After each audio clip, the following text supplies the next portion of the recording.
பணம் கொடுத்தேங்க, கொடுத்த பணம் எனக்கு திரும்ப வரணும், நான் என்ன செய்யணும் அப்படிங்கிறது உங்களோட பலதரப்பட்ட சப்ஸ்கிரைபரோட கேள்வியாக இருக்குது. சிறப்பாக வீடியோக்குள்ளே போகலாங்க. ஏன்னா நீங்கள் கேட்குறதுல நான் உதவி செஞ்சேன் சார், அவங்களுக்கு இந்த மாதிரி சூழ்நிலையில் உதவி செஞ்சேன் இன்றைக்கி நான் பணம் கேட்டால் அவங்க இல்லைங்கிறாங்க, அவங்ககிட்ட இருக்குது சார் என்கிட்ட கொடுக்க மாட்டேங்கிறாங்க, என்னோடய பணம் வருமா வராதா, என்ன செய்யணும் அப்படின்னு கேட்குறீங்க. சிறப்பாக இந்த வீடியோனுடைய முடிவில் நம்ம என்ன செஞ்சால் அந்த பணம் வரும் அப்படிங்கிறத சொல்கிறேன். அற்புதமாக செயல்படுத்துங்க, உங்களுக்கு பதில் வரும். இன்கேஸ் உங்களால் அதை செயல்படுத்த முடியலன்னா என்னுடைய வாட்ஸ்அப் நம்பர் 9080274280 வாய்ஸ் மெசேஜ் கொடுங்க. நான் எப்போ ஃப்ரீயாக இருக்கிறேனோ உங்களோட அற்புதமாக பேசிவிட்டு ஒரு அற்புதமான முடிவை எடுத்து வாழ்க்கையில் நலமாக இருக்க வாழ்த்துக்கள். வீடியோக்குள்ளே போகலாங்க. இப்போ என்னென்னங்க உங்களோட கேள்வி, பணம் கொடுத்துருக்கீங்க, பணம் எதுக்காக கொடுக்குறீங்க? நீங்களாம் என்ன சொல்கிறீங்கன்னா, ஒரு உதவிக்காக நான் கொடுத்தேன் சார் அப்படின்னு சொல்கிறீங்க. அந்த உதவி நீங்கள் சொல்கிற விஷயம் என்னென்ன விஷயம்னு சொல்கிறேன். அதாவது ஒரு சிலர் என்ன பண்ணுறீங்க, இந்த பணம் இந்த மாதிரி அவங்க வீடு கட்டினாங்க சார், அதுக்காக நான் கொடுக்குறேன், பட் அவங்கக்கிட்ட நான் கொடுக்கும் பொழுதே உனக்கு எப்போ பணம் உங்களால் கொடுக்க முடியுமோ அப்போ கொடுங்க அப்படின்னு சொல்லி தான் சார் நான் அந்த பணத்தை கொடுத்தேன். அதே மாதிரி வட்டியெல்லாம் எனக்கு தேவையில்லை, as a friend, as a relationship நான் இந்த பணத்தை கொடுக்குறேன், வட்டி கொடுக்குறதுனா தான் நான் பணம் கொடுக்க மாட்டேன், உங்களால் எப்போ கொடுக்க முடியுமோ கொடுங்க. இன்கேஸ் எனக்கு பணம் தேவைப்பட்டதுன்னா ஒரு 2 மாதம் 3 மாதம் முன்னாலேயே நான் கேட்கும் பொழுது நீங்கள் கொடுத்தா போதும் அப்படின்னு சொல்லி ஒரு சிலர் கொடுக்குறீங்க. இது ஒரு உதவி, ஓகேங்களா? 2வது உதவி, நான் இந்த பணத்தை கொடுக்குறேன், எனக்கு மாதமானால் இவ்வளோ இன்ட்ரெஸ்ட் கொடுக்கணும், 1 வருஷம் 2 வருஷத்துக்குள்ளே எனக்கு திருப்பி கொடுத்துடணும் அப்படின்னு சொல்லி உறவு முறையிலையோ ஃப்ரெண்ட்ஸ் வட்டாரத்துலேயோ ஒரு பணத்தை கொடுக்குறீங்க. அது தொழிலுக்காக இருக்கலாம், இல்லை ஒரு வீடு கட்டுறதுக்காக இருக்கலாம், ஒரு கல்விக்காகவோ கொடுக்குறீங்க. இது ஒரு வகையான உதவி. 3வது உதவி, சார் நானும் ஒரு உதவி தான் சார் செஞ்சேன், அவர் ஒரு பிஸ்னஸ் பண்ணிகிட்ருக்காரு, அந்த பிஸ்னஸ் அவர்னால டேக் ஆஃப் பண்ண முடியலன்னு சொன்னார், நான் ஒரு 75 lakhs கொடுத்தேன் சார். அவர் சொன்னார் அந்த பிஸ்னஸ்க்கு ஒரு 7 months 8 months ஆகும், மேக்ஸிமம் 1 yearல அந்த ப்ராஜெக்ட் கம்ப்ளீட் ஆனால் எனக்கு ஒரு நல்ல லாபம் வரும் அப்படின்னு சொன்னார். அதனால் நானும் என்ன பண்ணேன், சரி ஒரு 75 lakhs நான் கொடுக்குறேன், எனக்கு இன்னொரு 20 lakhs சேர்த்து ஒரு 95 lakhs எனக்கு ரிட்டர்ன் பண்ணிவிடுங்க அப்படின்னு சொல்லி நான் அந்த பணத்தை கொடுத்தேன் சார். இது நான் உதவியாக தான் கொடுத்தேன் அப்படின்னு சொல்கிறீங்க. ஸோ இதெல்லாம் உங்களோட டெஃபினிஷன், உங்கள் லைஃப்பில் இதுக்கெல்லாம் பேர் உதவி, கரெக்டுங்களா? அதாவது பணத்தை இன்ட்ரெஸ்ட்டு கொடுக்கறதுக்கு பேர் உதவி, ஒரு பணத்தை லாப நோக்கத்தோட ஒரு ஆசையின் காரணமாக கொடுக்கறதுக்கு பேர் உதவி. ஒரு சிலர் நான் பணம் கொடுக்குறேங்க, நீங்கள் எப்போ முடியுமோ உங்களால் கொடுங்க, எனக்கு வட்டி வேணாம் அப்படின்னு சொல்லி கொடுக்குறாங்க, அது பேர் உதவி. ஸோ இந்த உதவிகளில் இத்தனை வகைகள் இருக்குது, அதை நீங்கள் தெரிஞ்சுக்கிட்டீங்க. ஸோ இப்போ என்ன ஆகுதுன்னா, அந்த காலம் மீறி போயிடுது, 1 வருஷம் ஆகுது, 2 வருஷம் ஆகுது, 3 வருஷம் ஆகுது, அவங்க சொன்ன டைமில் அந்த பணத்தை கொடுக்கல. உடனே என்ன ஆகுதுன்னா, உங்கள் தேவைகளுக்கு பணம் இல்லம்போது நீங்கள் கேட்குறீங்க, என்ன சார் இவ்வளோ லாபம் கொடுக்குறேன்னு சொன்னீங்க, இவ்வளோ வட்டி கொடுக்குறேன்னு சொன்னீங்க, வட்டியும் கொடுக்கல அசலும் கொடுக்கல அப்படின்னு சொல்லி ஒரு வாக்குவாதம் ஆகிடுது, ஒரு சண்டை வந்துடுது. சண்டை வரும்பொழுது என்ன ஆகிடுது, அவன் நாசமாக போயிடணும், எனக்கு பணமே கொடுக்கல அப்படின்னு சொல்லி நீங்கள் நிறைய அவன் மேலே ஒரு நெகட்டிவ் இம்ப்ரெஷனை க்ரியேட் பண்ணிடுறீங்க. ஏமாற்றிட்டான், எப்படியாவது நான் அவனை வச்சுட்டு காசு வாங்கிடுவேன் அப்படின்னு சொல்லி பல எண்ணங்களை உங்கள் மனசுக்குள்ளே ஓட்டுறீங்க. ஆனால் கொடுக்கும் பொழுது உதவின்னு சொல்லி ஒரு சந்தோஷமான சூழ்நிலையில் பணம் கொடுத்தீங்க, அவன் கொடுக்குறேன்னு சொல்கிற டேட் வரைக்கும் அவங்ககிட்ட இன்ட்ரெஸ்ட் வாங்கியிருக்கீங்க, அந்த பிஸ்னஸை போய் பார்த்துருக்குறீங்க, நமக்கு பணம் வந்துடும் நம்பிக்கை இருந்திருக்கு. அது ஒரு கால சூழ்நிலையில் வராதுன்னு தெரிஞ்சவொன்னே தான் நம்ம மனநிலையை மாற்றிக்கிட்டு அவன் மேலே வெறுப்பை கொடுக்குறீங்க, புரியுதுங்களா? ஸோ அந்த வெறுப்பம் வந்தவுடனே குழப்பத்தில் வந்துட்டு உங்களுக்கு ஒரு பயம் வந்துடுது, ஐயோ இவ்வளோ பணம் கொடுத்துட்டோமே, நம்ம தேவைகளுக்கு இல்லையே, நம்ம நாளை பசங்களுக்கு படிப்புக்கு என்ன பண்ணுறது, நம்ம தேவைக்கு என்ன பண்ணுறதுன்னு சொல்லி ஒரு பயம் வந்துடுறதுனால அந்த பணம் வரலையேன்னு வருத்தம் துக்கம் வேதனையில் இப்போ இருக்கிறீங்க. இப்போ நான் என்ன அஃபர்மேஷன் சொன்னால் எனக்கு பணம் வரும் சார் அப்படின்னு கேள்வி. ஒன்று சொல்லட்டுங்களா, எந்த அஃபர்மேஷன் போட்டாலும் உங்களுக்கு இந்த பணம் கிடைக்காது. என்ன சார் இப்படி சொல்லிட்டீங்கன்னா, வழி இருக்குது சொல்கிறேன். ஃபஸ்ட்டு உதவின்னா என்னங்க? ஃபஸ்ட்டு உதவின்னா அதோட பொருள் புரிஞ்சிக்கங்க. நம்ம உதவிங்கிறது என்ன பொருள்னே நம்ம தெரியாமல் வாழ்க்கையில் ஓடிட்டுருக்கோம். உதவின்னு சொன்னாங்க, எதையும் எதிர்பார்க்காமல் நம்மளால் என்ன செய்ய முடியுமோ அது பணமாகவும் இருக்கலாம், பொருளாகவும் இருக்கலாம், நம்ம பேசுகிற வார்த்தைகளாகவும் இருக்கலாம், நம்ம பேசுகிற வார்த்தையினால் அவருக்கு ஒரு நல்லது நடந்தாலும் இருக்கலாம், அதை எதையும் எதிர்பார்க்காமல் கொடுக்கறது தான் உதவி என்னை பொறுத்த வரைக்கும்.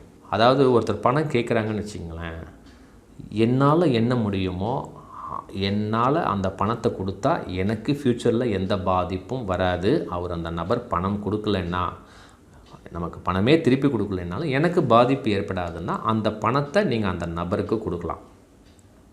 நான் சொல்கிறது புரியுதுங்களா?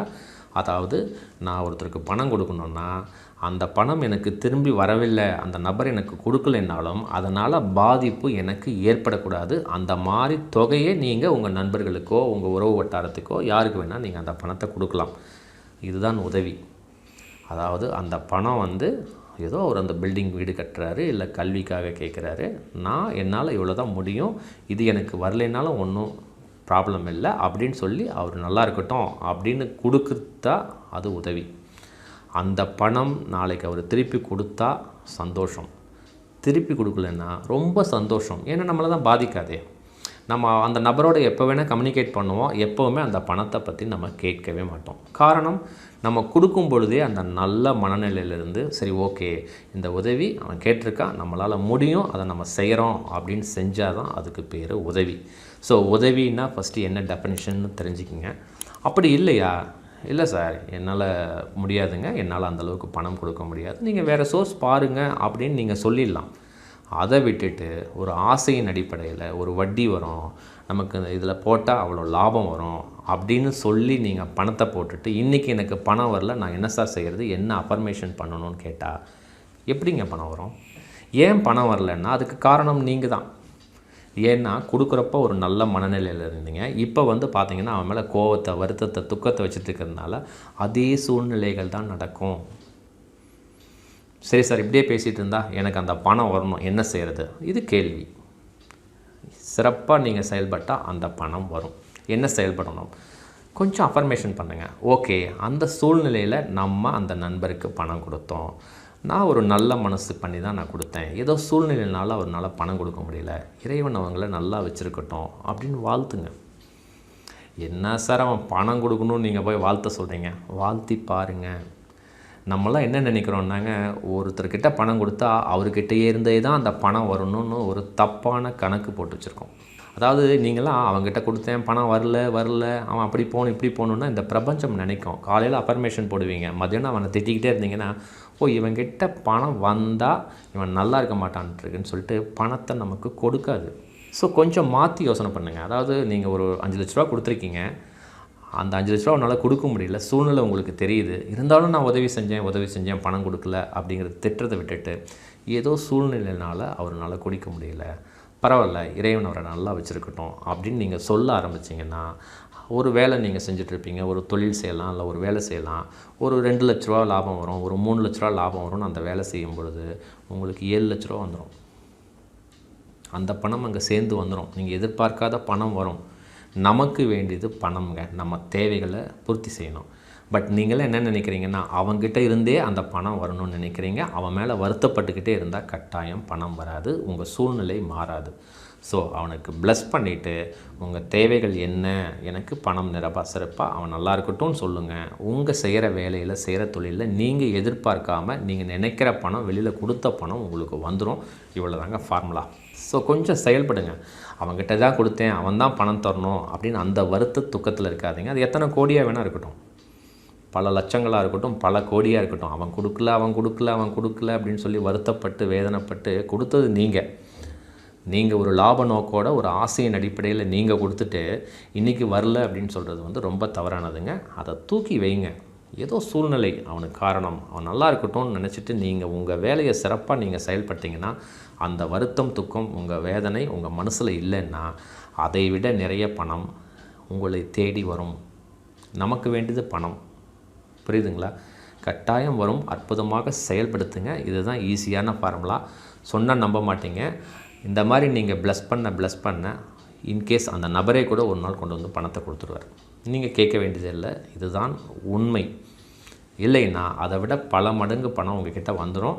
நீங்கள் அந்த பணத்தையே கேட்க மாட்டீங்க. ஏன்னா வாழ்த்த உங்களுக்கு பல வழிகளில் பணம் வந்துடும். ஏதோ சூழ்நிலையினால் அவர் பண்ணிட்டாருப்பா அப்படின்னு சொல்லிட்டு அந்த பணத்தை விட்டுருவீங்க. அதை விட நிறைய பணம் உங்களை வந்து சேரும். புரியுதுங்களா? ஸோ உதவின்னா என்னென்னு தெரிஞ்சுக்கிட்டீங்க. நம்ம ஒருத்தருக்கு பணத்தை கொடுக்கணுன்னா எந்த எண்ணத்தில் நீங்கள் கொடுக்கணும் அப்படின்னு நான் சொல்லிட்டேன். ஒருத்தர்கிட்ட கொடுத்த பணம் உங்களுக்கு வரணுன்னா என்ன செய்யணும்னு சொல்லிட்டேன். சிறப்பாக செயல்படுத்துங்க. இந்த பிரபஞ்சம், இந்த இறைத்தன்மை நமக்கு நிறைய பணத்தை கொடுக்க காத்துக்கிட்டு இருக்குங்க. நம்மளோட ரூட்டு தான் சரியாக இல்லை. சிறப்பாக செயல்படுத்துங்க. பணத்தினை ஈர்த்து வாழ்க்கையில் நல்லா மகிழ்ச்சியாக இருங்க. வாழ்த்துக்கள்.